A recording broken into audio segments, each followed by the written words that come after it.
በወሲብ ቺቲንግን መበቀል የራይድ ስራ ገጠመኝ።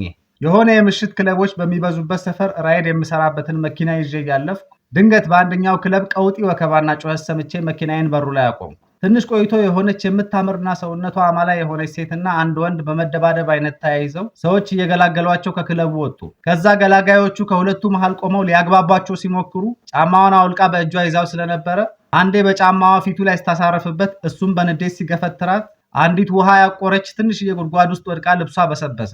ወዲያው ተነስታ እየተበሳጨች እግሯ እንደመራት ወደ እኔ ራይድ መታ በሩን በኃይል ከፍታ ስትገባ ደንግጬ ዝም ስላት ራይድ ነው አለችኝ። ግራ እየተጋባሁና ስላሳዘነችኝም አዎ ስላት ሰፈሯን ነግራኝ ንዳው አለችኝ። እሺ ብዬ ይዣት እየሄድኩ ዝምታውን ለመስበር ብዬ ምን ተፈጥሮ ነው አልኳት። ዝም ብላኝ ስትቆይ በማያገባኝ የማይሆን ነገር ጠየቅኩ መሰለኝ ብዬ ዝም ስል ትንሽ ቆይታ ድንገት በመጮህ ውይ ወንዶች ስትል ክው ብዬ ምን ነው ስላት ካገባሁት ገና ዓመት እንኳን ያልሞላው ባሌ እኮ ነው ለስራ ጉዳይ ወደ አዳማ ሄጃለሁ ብሎኝ እዚህ በየምሽት ክለቡ ከሌላ ሴት ጋር ሲጨፍርና ሲሳሳም የሚያውቁን ሰዎች ነግረውኝ መጥቼ እኮ ነው ጉዴን የማየው ስትለኝ ለምን እንደዛ እንደሆነች ገብቶኝ ግራ በመጋባት ዝም አልኳት። የተወሰነ በጸጥታ ከተጓዝን በኋላ ወደ ሰፈሯ ስንደርስ በዚህና በዛ ታጠፍ እያለች አቅጣጫ እየሰጠችኝ የሆነ ቅንጡ ቤት በር ላይ አቁም ብላኝ ጠብቀኝ ልብስ ቀይሬ ልውጣ ብላኝ ገብታ የሚያሻፍድና ስሜት ቀስቃሽ አለባበስ ለብሳ ተመለሰች። ከዛ እያየኋት ትንሽ ከተመሰጥኩ በኋላ ንዳው ስትለኝ ወደ ቀልቤ ተመልሼ ወዴት አልኳት። አላውቅም ብቻ ከዚሁ አካባቢ ብዙም ያራቀና ወጠጤዎች የማይበዙበት የምታውቀው የምሽት ክለብ ውሰደኝ አለችኝ።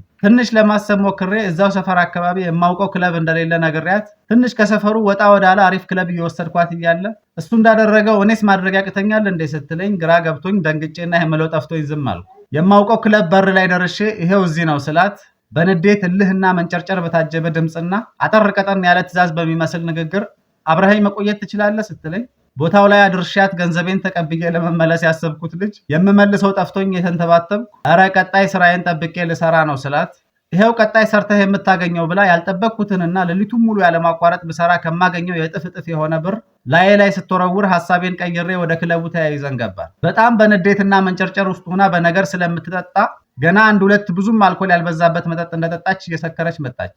ከዛ በኋላ እንደንስ በሚል ግብዣዋ አስነስታኝ ስንደንስ በዛ አለባበሷ ለየት ባለ መልኩ ስትተሻሸኝ በቆምንበት እጄን ስባ ወደ ኋላዋ በመውሰድ መቀመጫዋ ላይ ስታደርገውና አንገቴ ስር እየገባች ከመሳም ባልተናነሰ መልኩ የሞቀ ትንፋሿን ስትለቅብኝ ነገሩ ወዴት እየሄደ ነው ብዬ ግራ እየገባኝና እየተፈተንኩ ተቸገርኩ። ትንሽ እንደቆየን እኔም አልኮል የበዛበት መጠጥ ስለደጋገምኩና ሞቅ እያለኝ ስለመጣ ይበቃናል ወደ ቤትሽ ላድርስሽ ብያት መቆየት ብትፈልግም ይዣት ወጣሁ። ወደ ቤቷ እየወሰድኳት በመጠጡ ኃይል ትንሽ ኮልተፍ ባለ አነጋገሯ ከማግባቷ በፊት ጀምሮ ልታገባው ስትወስንና አሁንም አግብታም ሳይቀር በስራና በሌሎች አጋጣሚ የሚያገኟትን ባለሀብትና ታዋቂ ሰዎች የእወድሻለሁና እፈልግሻለሁ ጥያቄ ለትዳሯ በመታመን ለአንዳቸውም ትኩረት ሳትሰጥ ችላ እንዳለቻቸው እየነገረችኝ ቤቷ ደረስን። አሁን የመጨረሻው ነው ብዬ በቃ ደህና ደሪ ስላት ና እባክህ አንዴ ደግፈ ወደ ቤት አስገባኝ አለችኝ። የዛሬው ፈተና ከባድ ነው እያልኩና ሴት ስለሆነች በዚህ ሙድ ወድቃ ተሰባብራ ሌላ ስቃይ እንዳይጨመርባት ብዬ በማሰብ ደግፌ ወደ ግቢው ሳስገባት ግቢ ውስጥ አንዲት ጽድት ያለች መኪና ሳይ በውስጤ መኪና ያላት ነው እንዴ በራይድ የምትሰቃየው ብዬ ለነገሩ ሴቶች ካላቸው የስሜት ቅርብነት አንጻር በዛ ሙድ ውስጥ ሆና መኪና ብትነዳ ጥሩ አይመጣም በማለት ለራሴው በውስጤ እየመለስኩ ቤቱን ከፍታው ገባን። ከውጭው በተጨማሪ የቤቱ የውስጡ ቅንጡነት መስጦኝ አይኔን እያንከራተትኩ እያለ ግድግዳ ላይ ያለውን የሰርግ ፎቶአቸውን ለትንሽ ሰከንድ እያየች ቆይታ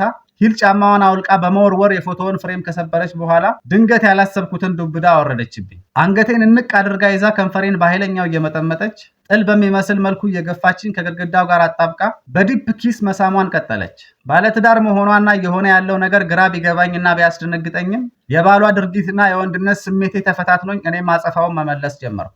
የተወሰነ የተሳሳምን ከቆየን በኋላ አሁንም ከንፈሬን ሳትለቀው እየገፋችኝ ወደ መኝታ ክፍል ወስዳኝ ገፍትራ አልጋው ላይ በመጣል ከላይ ላይ ሆና ከመሳም አልፋ ሰውነቴን በሙሉ ባሻዬን ጨምሮ ማሻሸት ስትጀምር ስሜቴ ንሮ ጣራ ነካ። እየተሻሸን ቆይተን ቀስ በቀስ ሮማንቲክ በሆነ መልኩ ልብሳችንን ስናወላልቅና መለመላዋን ሆና የዳሌዋን የጡቶቿን የመቀመጫዋንና በአጠቃላይ የሰውነቷን ቅርጽ ሳይ ያንተ ያለህ ይሄ እንከፍ ምን አባቱ ጎሎበት ነው ቺት ያደረገባት ብዬ በመገረም በእሷ ዘዋሪነት ሌላ ዓለም ውስጥ እየገባን ረካን። በበቀልና በቅናት በመንጨርጨር የሚደረግ ወሲብ ከባድ እንደሆነ እንደማይመከርና ለጤና አስጊ እንደሆነ ያወቅኩት የዘር ፈሳሼ ተሟጦ እምቢ እስኪለኝና መቅኔ እስኪሟጠጥ ድረስ በይበልጥ በእሷ ዘዋሪነት ሌሊቱን ሙሉ ያለማቋረጥ በማውቀውም በማላውቀውም ያደራረግ ስልት ወይም ፖዚሽን ለብዙ ዙር እያደረግን ስናድር ነው። አሁን ይሄ ጉድ ለተበደሉና እርር ድብን ብለው ለተበሳጩ ሴቶች መጽናኛና ማረጋጊያ እንደሆነ ያረከኝ እኔ ማነኝ ነው ወይስ እንደዚህ አይነት ቅሌት ለመፈጸም ሞራል ያገኘሁ ምንኛ የማረባ ሰው ነኝ ነው የሚያስብለው? እንደዚህ አይነት ስቶሪ ላይ በረከትህ ይደርብን የምትሉ ብትበዙም እስኪ አስተያየታችሁን ወዲህ በሉማ።